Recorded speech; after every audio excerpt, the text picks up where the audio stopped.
Tá, a gente vai começar por qual? Conta aí. Tá, vamos começar pelo mais antigo aqui da lista, que é o crime que ocorreu em 1901, que foi o assassinato da jovem Etelvina de Alencar, hoje mais conhecida como Santa Etelvina. Que é o nome do bairro? O nome do bairro, isso. Olha, quem era Etelvina? Bom, vamos lá. A Etelvina de Alencar, ela era uma jovem de origem cearense. Ela nasceu num povoado conhecido como Boa Vista do Icó, que ficava no Ceará.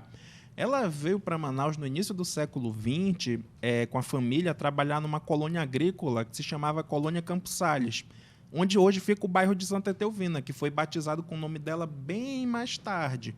Onde está ali Santa Etelvina, Cidade Nova, ali era essa colônia, Campos Sales. Uhum. A família dela, naquele contexto de trabalho, de crescimento da cidade, se instalou nessa colônia para trabalhar com plantação, roçado e tudo mais. O que ocorre? Logo quando a Etelvina chega com a família, ela tinha seus 17 anos quando ela chega. Logo quando ela chega na colônia, ela vai se apaixonar por um jovem chamado José. Eles vão começar a namorar, bem apaixonados, eles gostaram um do outro. E o que é que acontece? O José, ele decide, a gente se gosta tanto, a gente já pode marcar o casamento. Passou um tempo e ele fez essa proposta. Só que, para a tristeza do José, a Etelvina, ela não quis casar.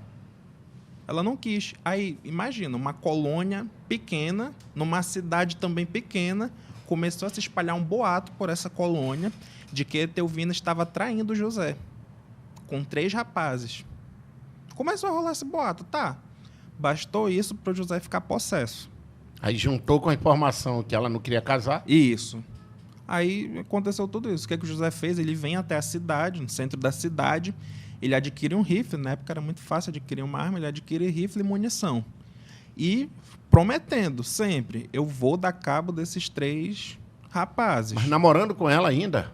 Já tinham terminado? Não, já tinham terminado. Quando ela disse que não queria casar, ele terminaram. Aí ele disse, eu vou dar cabo desses 3. Dito e feito. Ele chega da cidade, ele vai até a colônia já armado, ele elimina de um por um esses 3 supostos namorados da Etelvina. E ele acaba matando também o administrador da colônia que tentou impedir os crimes. Aí ele vai até a casa da Etelvina, nessa colônia, ele arromba a porta e puxa ela lá de dentro. Leva ela até a mata e fica nisso. E a população da colônia, sem saber onde eles estavam, procurando, isso deu cerca de uma semana que eles sumiram. Isso a gente estava em março de 1901. E nada de encontrar eles, até que começa a se formar um monte de urubus. Começam a aparecer em uma determinada área da mata. Muitos urubus mesmo. Aí as pessoas vão procurar, vão até o local e encontram 2 cadáveres já em avançado estado de decomposição, já no estado cadavérico. E encontram um cadáver do lado do outro com um rifle no meio. E o que foi apurado? Que o José matou a Etelvina com um tiro de rifle e depois que ele a matou, ele cometeu suicídio. E esse crime ele vai chocar a cidade porque até então, o que acontecia de crime na Manaus de 1901? No máximo, algum arrombamento de casa, batedores de carteira, mas assassinatos desse tipo eram muito raros de acontecer. Aí o que acontece? A Etelvina, por ter tido essa morte tão brutal, vítima ainda não se chamava naquela época, mas hoje a gente já conhece como feminicídio, ela vai começar a ser cultuada como uma santa popular. E isso que vai acontecer. Ela vai ganhar um túmulo da prefeitura, um jazigo perpétuo no cemitério de São João Batista, e aos poucos esse túmulo ele vai se tornar lugar de culto da população.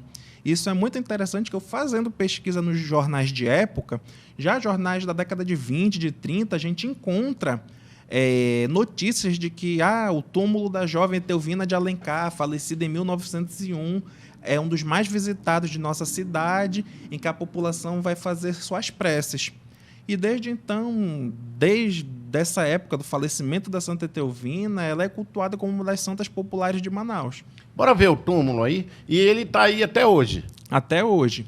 Mas dentro fica a estrutura de 1901. Aí essa estrutura maior foi construída também pela prefeitura na década de 60. Tá, mas e a família dela passa também a ser enterrada aí? Não, aí foi enterrada só a Santa Etelvina mesmo. Então até hoje é só ela. Só ela. Fábio, mas peraí, mas em que momento, até então era popular que era santa, né? Mas em que momento ela chegou a ser santificada? Não, os santos populares eles não são reconhecidos pela Igreja Católica. Uhum. Eles fazem parte de um culto, como o próprio nome diz, popular. É um culto assim, não tão baseado numa doutrina rígida da Igreja. É uma doutrina popular. Por exemplo, ela teve uma grande provação em vida, ela foi assassinada, vítima de feminicídio, e por ter tido essa trajetória marcada por tantas provações, ela é cultuada pela população como se fosse um santo. Tá, mas tem alguém assim que fala que teve um milagre com ela? Sim, Tem? com certeza. Tem vários? No túmulo dela, a gente está vendo, hoje em dia ele está com essa grade, mas aí dentro a gente pode observar alguns registros escritos com tinta de pessoas agradecendo causas alcançadas. Isso é muito interessante. É muito eu já mesmo. cheguei a ver, por exemplo, lá dentro, a pessoa ela pede a autorização da administração do cemitério, as pessoas deixando os moldes de parte do corpo atingidas por alguma doença, pedindo a intercessão de Santa Etelvina e recebendo a cura. Aí ela deixa aquela parte do corpo que foi curada, um molde. E tem lá isso até hoje. Tem, até hoje. E assim, eu tô aqui aprendendo contigo. Tem a santinha dela? Tem? Não, Fizeram não. assim, sabe, igual como eu tenho aqui? Algum... Sim, não. Dificilmente os santos populares eles ganham imagens.